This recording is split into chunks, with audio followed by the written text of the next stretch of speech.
Hello everyone, my name is Terrence Jackson, the Urban Farmer Program Manager at Sprout NOLA, and today we'll be talking about natural pesticides and fertilizers. First, you may ask yourself, what are natural fertilizers? Natural fertilizers refers to natural organic substances that are derived from the earth and provide nutrients to help promote plant growth. And with these plants, um, comes with many different types of fertilizers. And how does these fertilizers and amendments work? They gradually release the nutrients into the soil and maintains and balance healthy crops. They also gives energy and a source for microbes to improve soil health, soil structure, and crop growth. And there are many different types of fertilizers used for many different things. One of the many things that are used as fertilizers is animal manure. Animal manure can be split up into two categories, basically cold manure and hot manure. Why do we call it cold manure? Cold manure is manure that can be used directly into the garden without causing any harm, such as burning from excessive nitrogen to your plant. They slowly release nutrients. They also decrease the amount of manure that is needed in the next couple of years.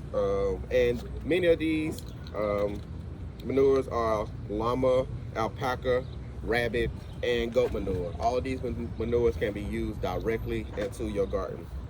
The next thing we'll be talking about is the hot manure.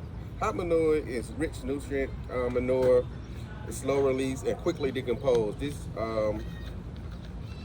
is considered hot manure because it goes through a composting process before it's actually introduced to the garden for your plants.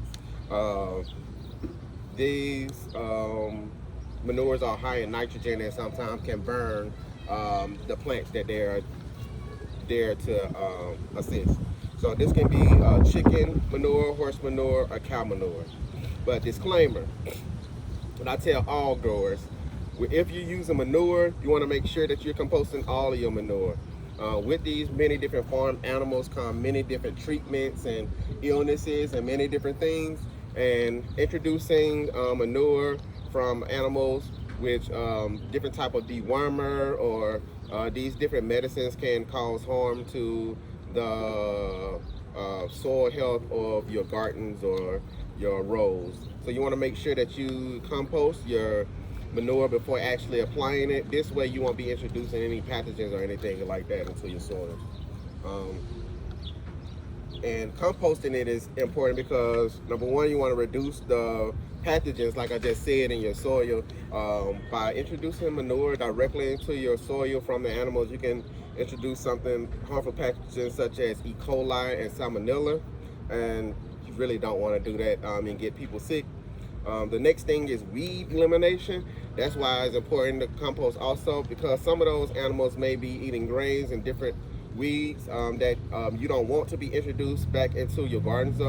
So making sure that you compost it can get rid of some of those weeds that's been a nuisance in your garden. Nutrient stabilization. Compost can help stabilize and balance the nutrients of the soil, of the manure, by composting it, breaking it down, and making it readily available, evenly available for all the plants to be, so it can be applied. The next thing is odor reduction, which we all love. We don't want be going in our gardens and it'll be extra stinky. So making sure you compost your manure and mixing it will reduce the odor that you have in your garden, and making sure that those nutrients are readily available by composting also. So that is just a quick, easy way to make sure that everything goes well as composting. Improving soil structure. You want to make sure that you compost and improve soil structure.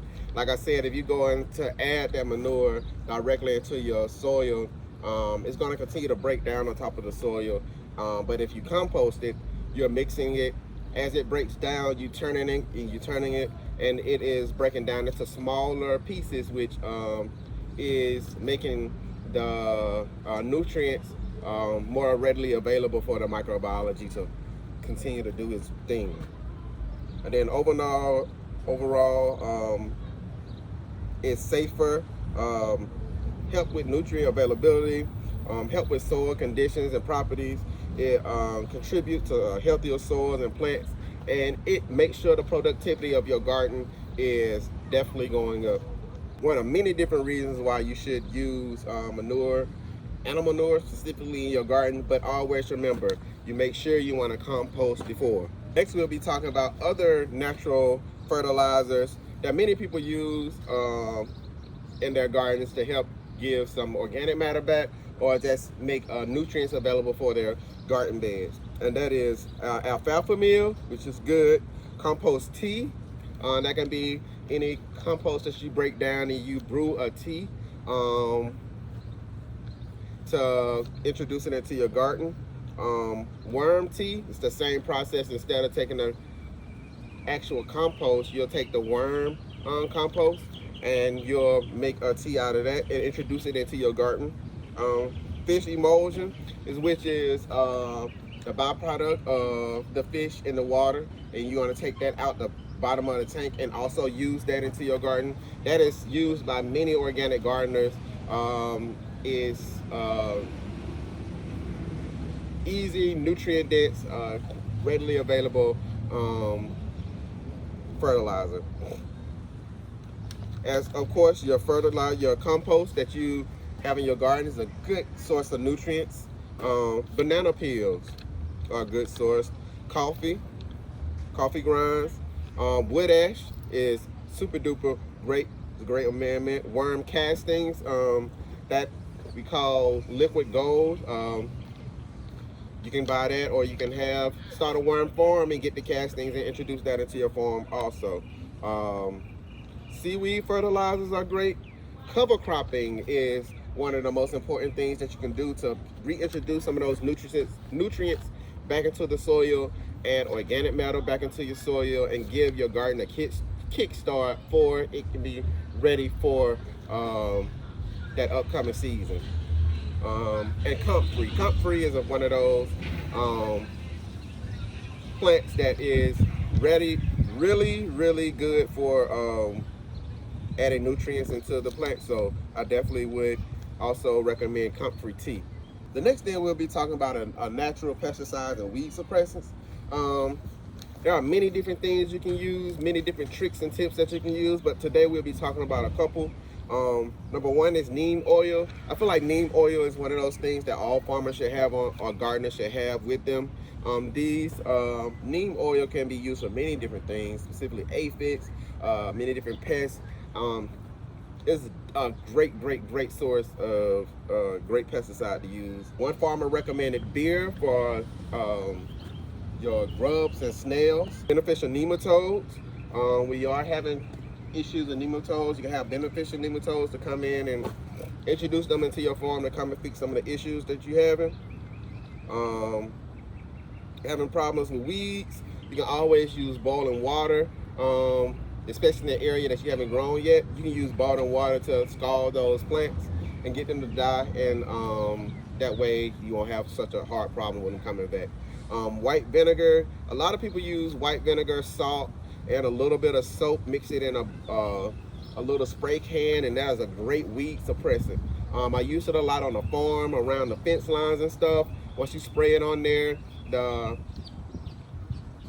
salt and white vinegar will help dehydrate those plants, and that soap will help make sure that it sticks to the plant. So that's a great